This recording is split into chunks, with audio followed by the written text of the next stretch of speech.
Hello everyone, and it's a totally terrific Thursday. Okay ba yung bate? So we are day 2 na po ng ating pong GCQ in Metro Manila and surrounding provinces. And a lot of companies are returning to work safely. And our company will be returning to work on Monday kasi po ako ay luluwas ng province netong Friday. So we are happy to let you know that our flower importation business is going to start again. Our flower shop will start again. Ang hirap, no? Because these were non-essential businesses closed po by the pandemic. So I'm hoping po that Monday will be a good day for us, and I hope that all employees can return to work safely na po. And for those asking, ito po yung mga guidelines. Guys, please put your questions below. If you are an HR, an employee, a company, wag po kayo mahiyang magtanong. We will do our best to answer them. Non-COVID questions are also welcome. Pwede nyo pong ilagay sa baba. Please no pedia or OB kasi po I am not a pedia or an OB. But I am Dr. Ana York Bondok, and our program is called Libreng Consulta. We give po daily FB Talks live, and we hope that you enjoy them. If you like them, please like and share. Please follow us para po lumawak po ang kaalaman natin sa COVID, sa atin pong pangkalahatang kalusugan, our health in general. And tayo po, we're an independent entity, not tied with any pharmaceutical company or hospital. So malaya po tayong magsalita on what we need to do and what we see and what we would like to change. Ako po ay isang pulmonary specialist. I'm also a psychologist by training, a three-term congressman, the wife of a mayor, and the mommy po of a 7-year-old. For those who'd like to know, malapit na po yung birthday ni Benji. That's August 23 and he's turning 8. Okay? So yun lang po. And please join us today. Return to Work Safely Part 2. Pag-uusapan po yung isolation room, testing, contact tracing po, and disinfection. You are very welcome to put questions po below. Please, lagay nyo na lang po yung mga tanong nyo. Okay? So, sige po, bumati ho muna tayo today. Rains, is anyone wanting to be greeted? Hindi, ganito na lang muna. Ikwento lang natin what happened during the week while we are still Yes, gathering people. agree. Yes. So, ito pong this week, we discussed po breastfeeding. Very nice po by Nanay Nona Andaya Castillo. The topic was called Organic na Breastfeeding pa. So, if you are very much interested po in the natural lifestyle, the vegan lifestyle, Nanay Nona Andaya Castillo has been a lactation consultant since the 1990s pa po. And it took her, she was certified po in 2004. We met each other po in Malacanang when she was the presidential advisor po on infant nutrition and young child feeding. She's had a really long career. And one of the things that she's pushing, Reina, which is really very interesting, is indigenous foods. Indigenous foods po, no added salt, no added sugar. She really believes, and I like that philosophy po. Now we can feed our kids and ourselves with just indigenous, healthy foods, which we have been doing po for so many years. Ngayon pong naging pandemic, Diyos ko, yung mga bumibig, di ba may signages, Reyna, walang pambili ng gatas? Mami, may gatas kayo. You just really need to encourage breastfeeding. And this is really the, Diyos ko, kung manganganak kayo ngayon, I couldn't suggest it more. Pakainin nyo po yung anak nyo because it's just, we don't know what's gonna happen po sa future. Baka, I'm not saying naman na mag-ECQ na uli, and I'm really hoping not. But gusto nyo pa bang lumabas ng bahay na may baby doon? Hindi kaya better na mag-breastfeed na lang kayo doon? Anyway, most people are at home. Unfortunately, 50% of the workforce is unemployed. So kung wala na ho kayong trabaho, are you going to spend the rest of your money buying formula? Diyos ko, yan ang pinakamahal po sa mundo. At ginagawa po nila yon, they are marketing this para ho masira po yung confidence natin na we can breastfeed our babies. And so that we'd have to buy this super expensive formula po na hindi pa ho natin alam kung paano po ginawa. Ang mga katawan po ng tao were made to breastfeed. And sabi nga nila, no, hindi naman ho tayo baka. Why are we feeding our children cow's milk? Ang ganda ng tanong. Diyos ko, hindi ko masagot. Oo. Really, bakit nga ba? And if you are unemployed, please, huwag nyo na hong dagdagan yung gastusin pa ng pamilya by demanding to have formula. Follow po Nanay Nona. She's on Nanay Nona FB. Ang ganda po ng FB ano niya. Follow niyo po 'yon. And then yung ano niya po, yung YouTube niya Nanay Nona 10K. Andun po yung mga recipes, smoothies, indigenous, kamoting kahoy, pwede na ho kayong mabuhay. Okay? Talbos ng kamote, malunggay. No need na po to buy all these expensive follow-through milks or whatever. You don't need that. You don't need that. Please, you don't need that. Marketing lang po yan, okay? So ako po talaga, I'm really a believer po talaga in breastfeeding and the vegan lifestyle. It's I've really, since I met Nanay noon, I've eaten more vegetables and fruits in my diet. Dati po talaga puro chicken at saka steak.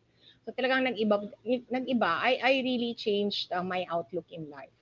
Number two po, last Monday, Nanay Nona was Tuesday. Monday po was mentoring med students.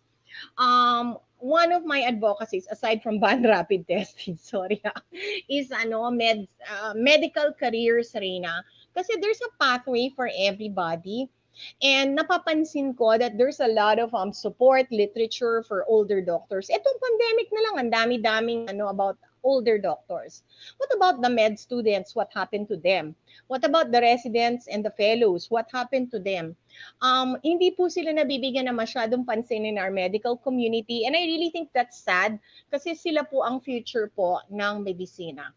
And if we don't support these young people, we won't have doctors na po. So, at saka yung mga matatanda, excuse me, work from home na lang po kayo and a vulnerable population. So, let's support the younger ones because we don't know how long this pandemic will last. Sila po ang kinabukasan natin and we need to support them. Yun lang po. As a younger person, people supported me. I'd like to thank them for what they have done. Kilala po nila yung sarili nila. Ngayon, pabalik naman since I'm here, tumanda na po sila, pabalik naman po yung support ako.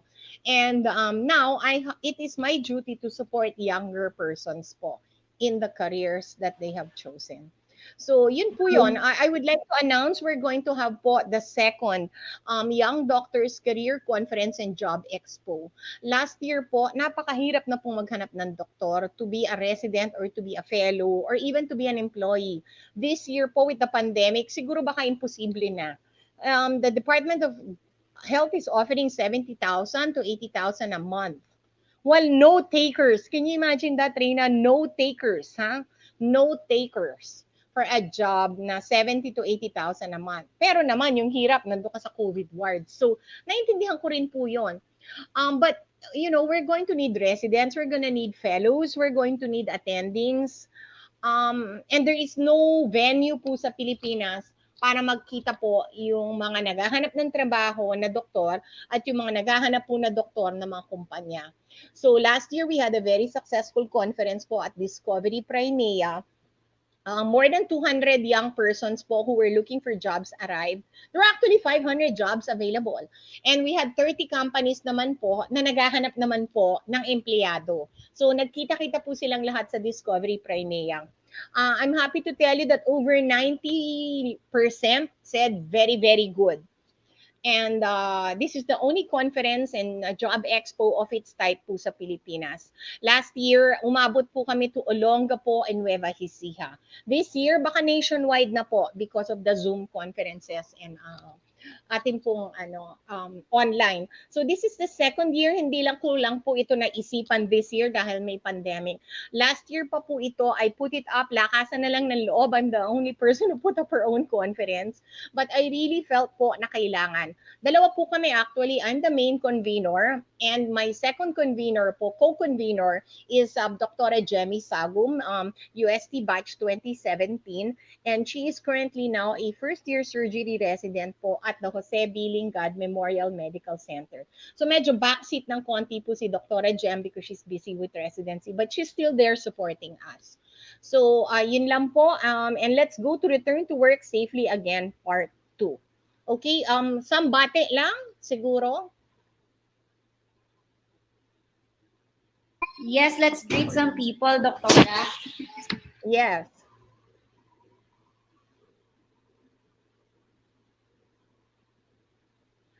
From Shane. Hi, Shane. How are you? Good morning for joining. Thanks for joining us. Shout out po from Caduantete. Shout out, Shane. Ayan. For those who can hear me, I would like to test my audio. No, just put please hearts and thumbs up if you can hear the audio. Ma'am Joy, saan kayo? Nawala kayo ha. I miss you. That's my kumare. Beautiful lady po yan. Floresca Shoni, how are you? Good morning. Um, Happy birthday, Benji. Ayan.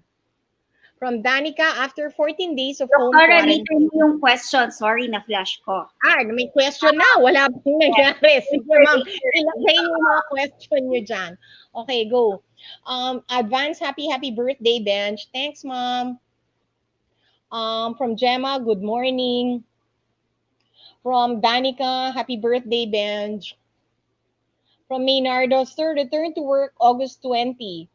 Isolation pa rin. Binati ka ni Lynn. Hi, sir. From Grace, good morning. Hi, Grace. From Faiza, good morning. From Len, good morning. From Remus, good morning. Ito po, this is an elementary school teacher. Remus, kailan ang birthday na anak mo? And hi to my inaanaks. From Len, thank you for supporting the younger generation of doctors. Kailangan, mami. You wanna hear a sad story, Reina, about the young doctors? Sige, please. Please don't laugh. Kasi last night, 'di ba you told me to revise yung invitations lahat from last year baguhin. So I was typing it and then Benji came in and then he read young doctors. And then he said, "Mama, why are you typing young doctors? You're old." Yung mga Oh old my na goodness. Benji, birthday ka pa naman. ganyan talaga, Reyna, ang mga Doctora, bata. if I may just add, before we continue greeting people, no? For me, personally, this is how important na merong venue like this ngayon. Kasi when I was studying nursing, we don't have any doctors in our family. We don't even have, we have lawyers in the family, but we don't have doctors in the family.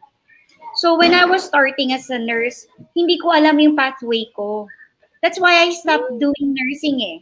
So I graduated naman and I'm an RN. Pumasa ako ng boards at nag-serve ako sa PGH for 1 year. However, hindi ko alam. Kaya nag-marketing na lang ako. Kaya nandito ako sa career ko ngayon. Because I do not have mentors like you. During our generation, we don't have young doctors pa.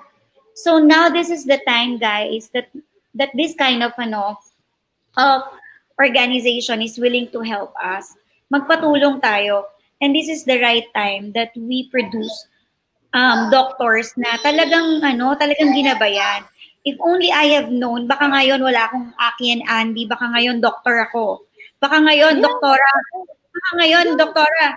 Yeah, inuutusan mo na ako, Reina, go to this clinic. So, yeah, because last time, nung time ko, walang somebody Wala talaga. Ako rin. I went to the States kasi everybody was going to the States. Ganun lang. And then I entered internal medicine kasi yun lang yung open. What kind of career decisions are these?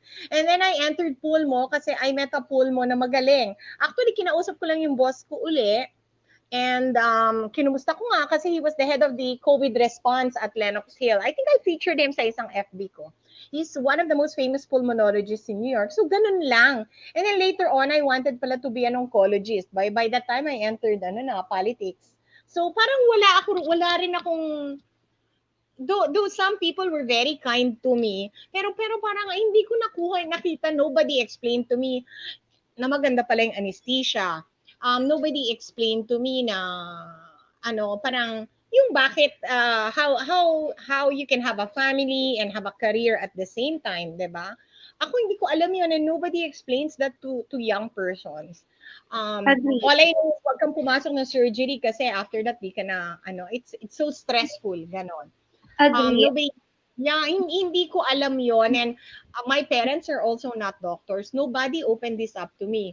Pumunta lang ako na Amerika kasi gusto ko lang. And then bumalik lang Mhm. ako ng Pilipinas kasi gusto lang ng nanay ko. Parang ganun, ang dami nangyari sa akin na hindi ko man, nobody counseled me also. And I never Yeah. received this counseling. Actually, ang dami, ang dami. So sige, tama na yung kwento. We need to have a talk. Okay, Okay. guys? All right. At ang dami kong tanong. So sige, good morning everyone, and this is the formal start of our part 2 po ng Return to Work Safely, and I am explaining po the Joint Memorandum Circular. Himayin po natin isa-isa by the DTI and the DOLE 20-04. This was released po last August 15, 2020. So nag-stop po tayo dito po sa canteens. I believe we were talking about the canteens and dining apart. And then we went to the health declaration na kailangan po yun ang sagutin talaga ng mga empleyado. When they go back to work, yung tinatawag po nating health declaration. Ngayon, let's discuss po yung cases and close contacts po. So management po of the asymptomatic and symptomatic workers po in the workplace. So nire-request po ng DTI and DOLE that magkaroon po ng telemedicine. Kung hindi po kaya ng kumpanya to join an HMO, or there are free telemedicine naman po, ang gusto po nila is through the barangay. Yes, the barangay is actually mandated and the LGUs po do provide city health officers to help you. At saka may barangay emergency response team po. Ngayon, the DTI and the DOLE, lininaw po kung ano po yung isolation room. Saan po gagamitin yung atin pong isolation room? For example po, nagkaroon po tayo ng health declaration and then let's say binaril po yung noo po, no? Kinuhanan ng temperature. It was 39. And then the employee placed nilalagnat po ako. So what should you do? Then you should put that person into the company isolation room. So in-explain lang po, there should be one room for every 200 employees. Or siguro one room, pwede na rin naman, ano? And then, dapat po, sana separate si isolation room from the clinic. Kasi kung magkasama sila, then we have to clean the clinic later. Well-furnished naman dapat po yung isolation room with adequate ventilation. The persons po, siguro, who will bring the patient into the isolation room po, dapat po naka-mask, naka-face shield, at naka-PPE. Ang madadagdag ko lang dito, kung sakali po, of course, the person naman will be appearing in the company na naka-mask and naka-face shield. Huwag niyo pong tanggalin yon and just put the person into the isolation room. Kung wala naman po tayong formal na isolation room, pwede naman pong ihatid yung tao dun sa barangay at kailangan po yung barangay meron din pong separate room. Okay, this is my advice, practical advice. Ang hirap naman po na gagawa po tayo ng isang room na isolation room. Ang advice ko talaga is just to empty an office po. Kung talagang nagka-emergency, empty an office, open the window, and put the person in that office. Okay? Pwede naman maliit lang na may upuan lang just so the person can be comfortable until the barangay will bring that person na po for the testing. Okay? Or that person will isolate at home. And then later on, palinis nyo na lang pong maigi yung kwarto. There is no need to have a formal isolation. Ang hirap po walang gagamit ng kwarto kahit walang positive. Hindi naman po siguro. So I would suggest, basta ready lang kayo kung sakaling may mangyari, alam nyo po kung saan nilalagay yung tao. Okay? That room does not have to be empty and labeled isolation room. Okay? But just have a protocol. So pag meron hong nag-positive, hindi ho kayo natataranta on that day. Dapat alam nyo na ho kung anong gagawin nyo. Okay? Contact tracing. Dapat po i-contact tracing po ng opisina, close contacts. Ano po yung close contact, okay? Face-to-face po na within 1 meter without mask. Sana naman ho hindi mangyayari to because everyone's supposed to wear a mask. Pwera na lang kung nagkainan, yun na nga. That's what I mean, okay? Because that's the time that people will be without mask. Direct physical contact, direct care po without PPE. Sa mga nurses po ito And then contacts po, yung mga close contacts po dapat i-work from home. Okay? Nakalagay po dito, and it's very interesting, that the close contacts po should be quarantined for 14 days. Yung asymptomatic, it's advised po that the positive person and the close contact should undergo an RT-PCR or a nasal swabbing. Pero very interesting po na nakalagay po dito that asymptomatic close contacts may just be quarantined and return to work without a swab. So hindi ko po masyadong naliwanagan kung dapat po maswab lahat ng close contacts or pwedeng i-isolate na lang sila.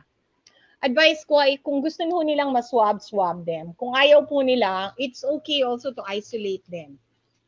But definitely, the most important, i-identify nyo kung sino po yung mga close contacts. And I gave you the close contacts. Okay? So nakalagay po, close contacts of the RT-PCR positive employee should report regularly po the employer. Dapat po, pansinin nyo yung mga empleyado. Okay? Wag na lang kung mag-quarantine ka sa bahay, bahala ka na. No, dapat po may communication po kayo. And again, no work, no pay po ito.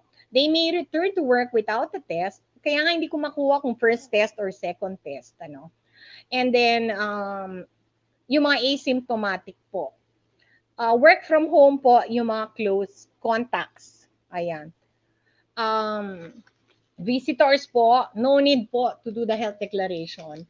The visitors, pwede na lang pong contact tracing. Kunin na lang po yung cellphone number and address po nila and pangalan at kung saan po sila pupunta.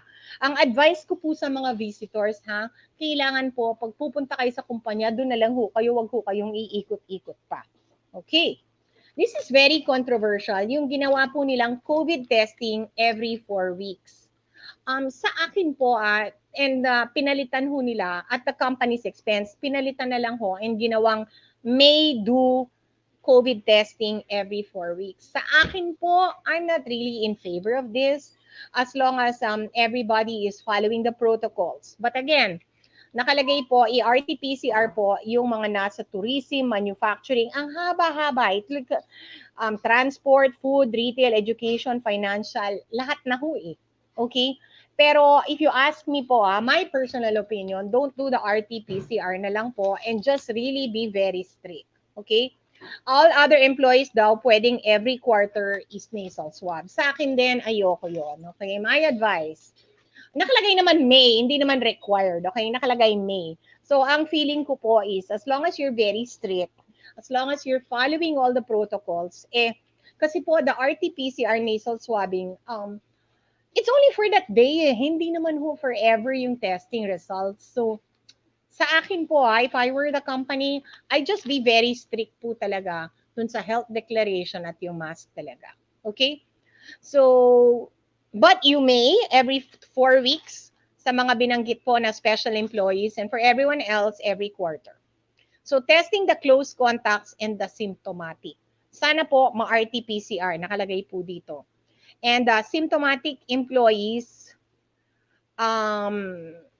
who have traveled from an area po that is COVID-19 positive, I guess that means Metro Manila, should carry a COVID-19 certificate of quarantine.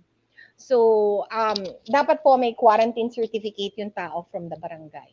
Asymptomatics may return to work. RT-PCR or nasal swabbing or a rapid antibody is not recommended. Ang kailangan talaga yung health declaration. So I'm happy na wala na pong rapid antibody testing dito. Every company should now have an occupational and safety health committee with safety officers. Ito po yung dapat mag-monitor kung ano po ang ginagawa ng kumpanya and if they're doing that safely. Disinfection po, pag meron pong positive na sa akin lang, hindi naman nakalagay. But each company should clean the place. Sa akin, have your, mga manongs, talagang i-Clorox po yung lugar nyo. For one positive employee, the company must be closed for 24 hours and to follow po the LGU disinfection. So magpapadala, usually ho, sa amin magpapadala po ng disinfectants yung LGU. For cluster cases po of 2 or more, mas serious po yun and dapat pag-usapan po with the LGU kung ano pong dapat gawin in those cases. For the leave of absence po, again, no work, no pay po, yung 14 days quarantine po ng mga tao. So, yun po yun. That's pretty much it. Again, the reporting, kailangan po i-report po lahat ng, there are reporting forms for the DOH and we are required po to follow the Philippine Society guidelines po on return to work for employees. We are required po to we are required to we are required po to report to the DOH.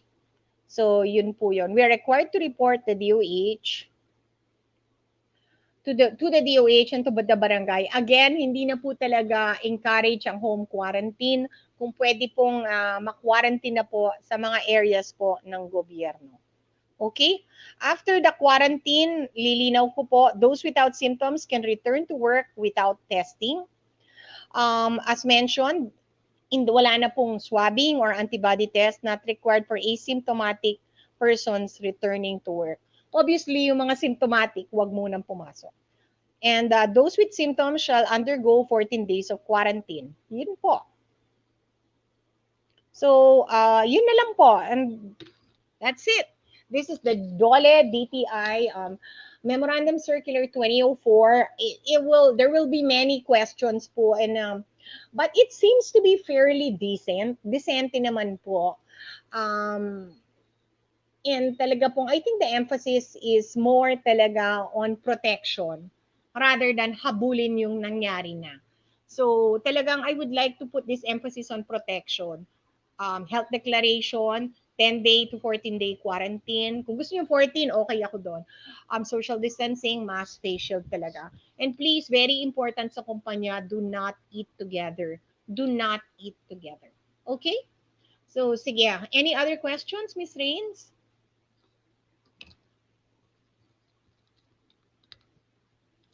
This question is for Danica. After 14 days of home quarantine, sure na po ba na safe ang isang PUI kung wala po siyang naging symptoms?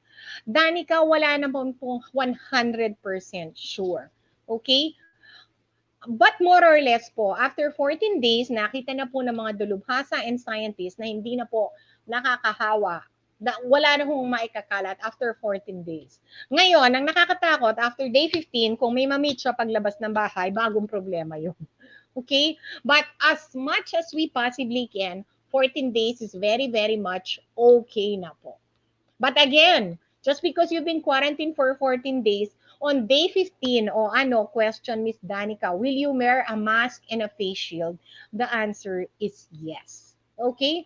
Kasi by just going out of your house, baka may ma-meet ka na eh.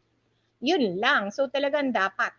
Ito pa, magandang tanong ito, and this was asked to me by my cousin and a lot of other people. If somebody was, Reyna, makinig ka. If somebody was COVID positive, let's say nagka-COVID, okay? And then na-okay na. So, syempre, may antibody na yon, di ba? Ang meaning ba nun, hindi na siya magmamask? Ikaw, Reyna.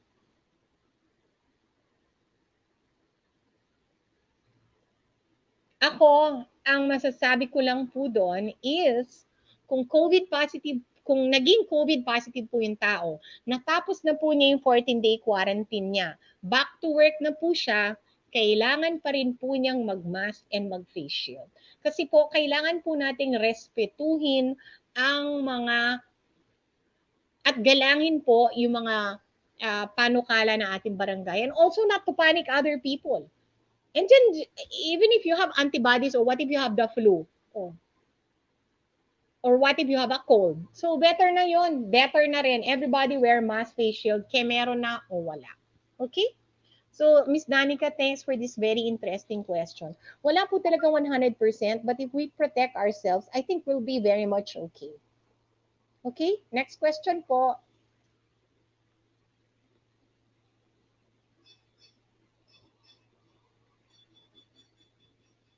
From Miss Marife. Good morning, stay safe po. Thank you.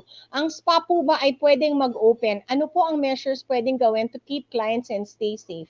Ma'am, nakalagay po na beauty salons are already allowed. So I guess spas are included in this. How to stay safe? Diyos ko, mahirap ang spa business, ma'am. Kasi talagang kailangan lapitan niyo po talaga yung mga tao. Ang hirap, ma'am. Ang hirap. Tapos usually, madidilim pa yung mga spa, diba? Then may mga aircons.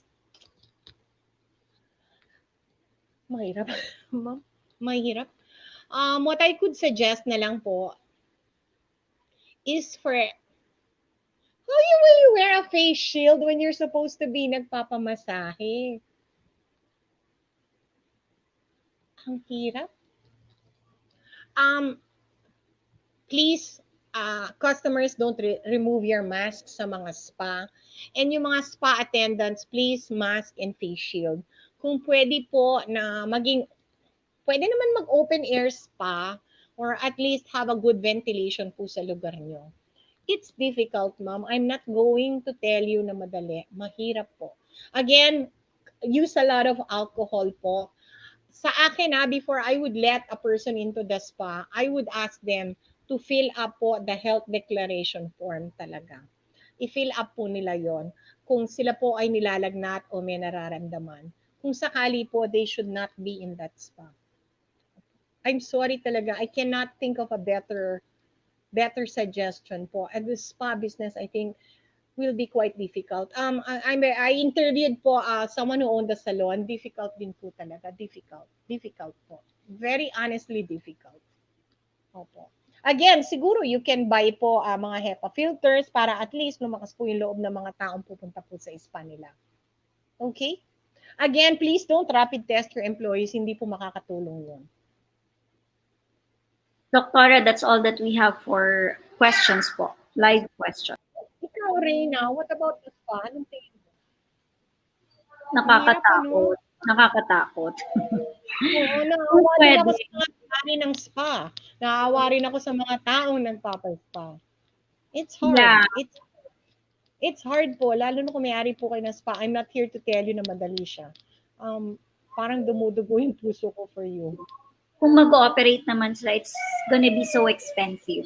Kasi they have to clean or ano ba may yung limit pala. Oo, there's a limit. Oo, mahirap. They have to disinfect per client. Tama ba ako, doktora? They have to disinfect per client.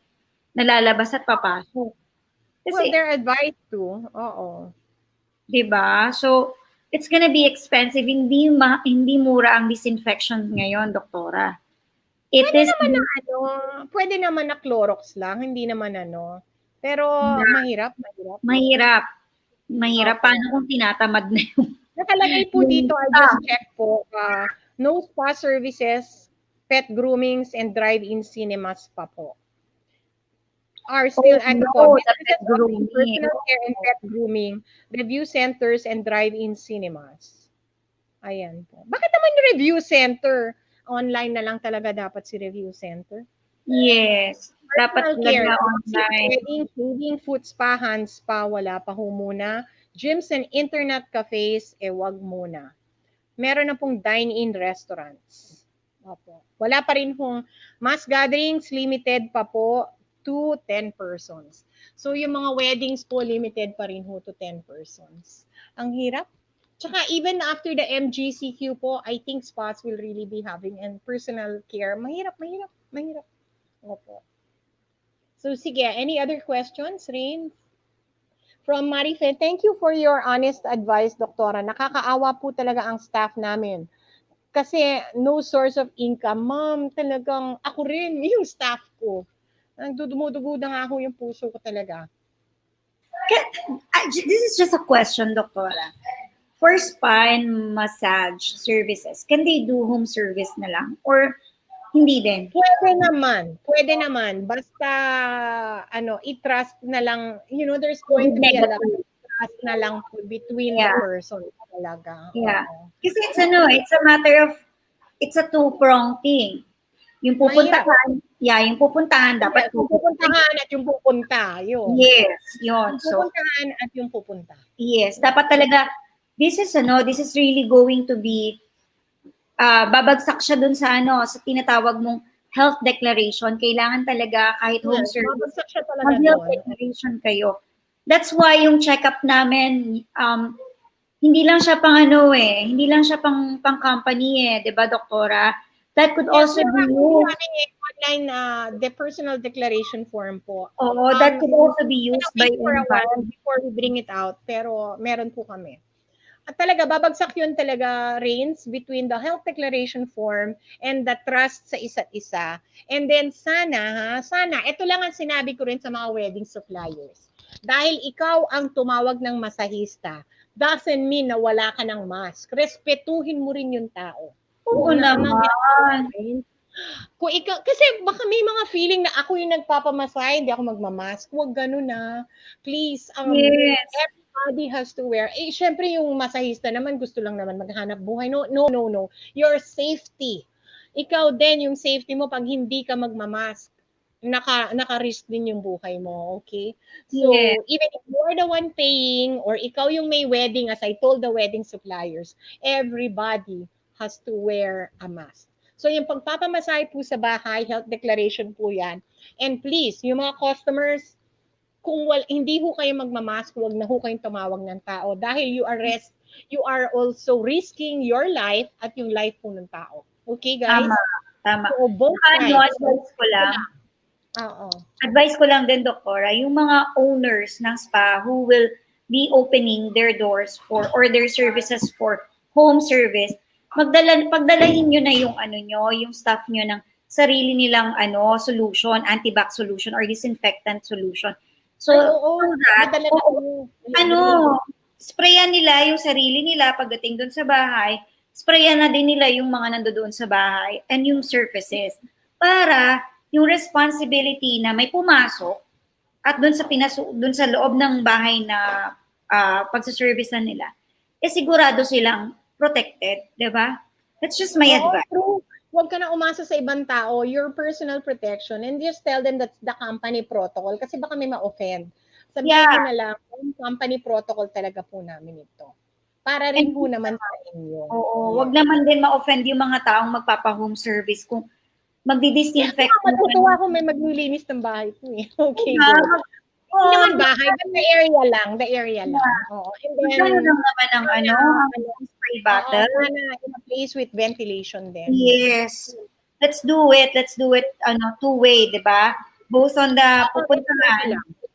Respeto lang. Okay. Doktora, yun lang yung mga questions natin. Baka may gusto pa pong humabol. Anyone else? Ako, my question to the persons. Eto, Reina, pag-usapan natin. I was reading the PGH and I'm going to bring this up later, which is misconceptions about the health declaration form. Kasi ganito pala ang lumabas sa PGH and I read the PGH report in detail. Pati sa PGH pala, some of their employees are making mistakes about the health declaration form. For example, ito, merong nagsabi, nilalagnat daw siya sa bahay, pero uminom naman siya ng paracetamol. So, yes or no, dapat ho bang pumasok itong taong ito o hindi? Wag na, please. Wag na pumasok.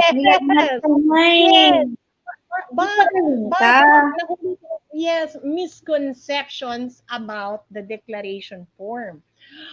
Nung kinuhanan siya ng guard, uminom siya ng paracetamol, wala na siyang lagnat. And then later on, nilagnat na siya later on during the day. So tinanong siya, why did you go to work? Kasi wala naman daw siyang lagnat because he drank paracetamol. So what I'm trying to say is there are misconceptions po about the health declaration form that are quite dangerous po to the companies involved. So yun lang ang masasabi ko. And ito lang din, mai-add ko lang, Doktora. Please naman, mga managers, wag na kayong, I understand that business is business as usual. Pero wag na kayong makulit. Wag nyo nang kulitin na papasukin yung may mga sakit. At wag the managers, demanding na pumasok yung mga tao. Meron po kami case na isang nurse na who was already exposed, diniman po siyang pumasok at mag-assist sa OR. Can you imagine how many ang in-expose ng taon to? Because of the demands of the hospital and the boss. Isa pa yan meron naman nagsabi, nobody can do my job, so kahit may sakit ako, I decided to go to work. Mali rin po yun. That's not correct. Please don't do that. If you feel not well, please call up na po and stay at home. Okay? Please, yung mga martyrdom mentality natin, huwag na Reina, I did not realize this. Pero there are a lot of misconceptions with the health declaration form that also need to be cleared up. Ito pa ha, inuubo, inuubo. Allergies lang ho ito. I'm a person with allergies, so I'm going to work pa rin. Hindi po ganun ngayon. Even though you have chronic allergies, this is going to be a problem po sa mga pulmonologists. Kasi we are legally, or not naman legally, but definitely po, pag merong inuubo, kailangan po ma-quarantine na po yan, whether you have allergies. So, mahirap po talaga for people with chronic lung diseases. Ang best advice ko sa mga to is to talk to your doctor, get certificate, and work from home na lang po. Kasi talagang kung hindi po, you will never pass the health declaration form. You will never pass. Kasi yung number one question is, are you coughing? So, if the answer, if you have a chronic lung disease and you are coughing, failure ka na dun sa, I don't want to say failure, but you will check yes, and once you check yes, they are obligated to isolate you and 14 days quarantine na po. So, yun po yung nagiging problema. So, work from home po are those with chronic diseases po. Especially the chronic lung diseases. Kasi po talagang it will be practically impossible for any doctor po to clear you kasi you're coughing every day. Meron pa nga ho na naglalabas po ng ng plema na marami bawat umaga. These are called the chronic bronchitis and the emphysematous patients. Naku, Diyos ko, these people cannot go to any public place kasi talaga kung magtitinginan ho talaga magpapanik yung mga tao. Because if you cough in a public place in this day and age po talaga, hindi po talaga maganda yung sitwasyon niyo. So, chronic lung diseases, baka sinasabi na hinihika lang ako but I decided to go to work. That's not the way it goes na ngayon po. And it's really so difficult for pulmonologists po talaga in this day and age. So, yun lang po. If we follow these guidelines, the DOLE DTI guidelines, and the joint memorandum, I think we will be okay. Nothing is perfect, but kailangan lang po talaga. Again, as I mentioned, most of the people are wearing the mask and the face shield when they leave the house, when they ride the public transport, when they go to the office. Talagang vulnerable period po talaga yung pagkain. Okay? So, yun po. Meron natang nag-flash. How effective po yung face shield plus face mask combination to prevent infection with COVID? Ma'am Marife, studies have shown that the social distancing, let's start na lang with social distancing. Social distancing po, 80%. Okay, mask po, any kind of mask, basta disente, 85%. Face shield po, 70 to 80%. Hindi po pinag-combine po yung tatlong, na yun eh. So, if you combine it po, the social distancing, the mask, the face shield, pagsama nyo po lahat yon, it's pretty very, very good. So, yun po yun. And then, alcohol and hand washing, malaking bagay na po yun. And again, how to wear the face mask. Please cover your nose and your mouth. And then, kailangan ho maganda yung fit. Hindi po yung lumalaylay sa sides. Okay? Kung hindi po kayo makahinga with face mask, at ito po ay tinanong sa akin, two choices. Itapat, have an air circulation around you, electric fan po. And then number two, paypayan nyo po yung sarili nyo. Ako po, pinapaypayan ko po yung sarili ko when I go to SM and to the groceries and mga supermarkets. Ito lang this is what happened to me and I'm sorry talaga sa mga dine-in restos. Mag-isa na lang ako, I was already alone. I was trying to eat with a face shield. Hindi ko rin ho nakayanan. Parang nagpanik ako rin na umuwi na lang ako. Pinabalot ko po yung pagkain ko and then I went home and ate. Kasi talagang eating po is a vulnerable time po talaga. I feel so sorry po sa mga dine-in. Kasi ako rin ang hilig kong kumain sa labas. Pero talagang the last day before the MECQ was bago bumalik sa MECQ, kumakain talaga ako. Mag-isa na lang ako, wala na akong kasama. But I still felt so weird that I had to go home. Yun lang. So, Ma'am Marife, face shield plus face mask, very good po yun. Very good. Alam mo, isa pang nakita ko vulnerability dito, yung mga naninigarilyo in the smoking area. Kasi you cannot smoke, obvious ba, using a face mask and a face shield. Sana tig-iisa na lang kayo dun sa kwarto. Kasi can you imagine two people smoking together na nagbubuga ng hininga? Parang hindi ko gusto yun eh. I cannot imagine kung ano po yung nilalabas nyo. Aside from the second-hand smoke, po, Pero parang hindi tama yun eh. There is really, I haven't seen a study or a guideline, Reina, but I can't imagine two people na parang in the smoking area of an office or let's say an airport. They have no mask, they have no face shield, and lumalabas yung hininga nila. Parang sa akin, I can't, I don't like it. Yun lang po talaga. Malungkot. Wala pa ako nakita studying gano'n, but I feel deeply uncomfortable as a pulmonologist. Yun lang po. Okay, Doctora, that's all the questions that we have for now. Oo, malungkot ano. For those magbe-birthday, sari-sariling cupcake. Yun ang masasuggest ko. Okay, I'm buying cupcakes for Benji's birthday. At hindi na daw niya hihipan yung kanyang cake. I mean, candles. Okay? So sa inyo pong lahat, I hope that we could return to work safely. It's very difficult time po talaga. Pero lakasan po natin at tibayan po natin ang ating loob. If we follow the COVID guidelines as best as we can and we cooperate po with our work environment, I think that we're gonna be okay. It's not going to be 100%. Wala naman po talagang 100%. Okay? Pero I think we will be in a very, very good place po. So sa inyo pong lahat, if you have any questions, COVID or non-COVID, you are very, very welcome po to put them down. Okay? Maraming salamat. From Randy, thank you. Doc, ano po ba talaga ang tama sa wear a mask? Asul nasa labas o puti nasa loob? Nasa labas. Dito po sa Japan kasi, pinagtitingnan kami na asul ang nakalabas. Sa Pilipinas po talaga, asul po ang nakalabas and that's what I know. But let me check it out, okay? That's all the questions. Nasa Japan po ho ba kayo? And what's happening po in Japan, Sir Randy, please let us know. Okay? Yes. Yun lang pong mga questions natin, Doktora. Okay.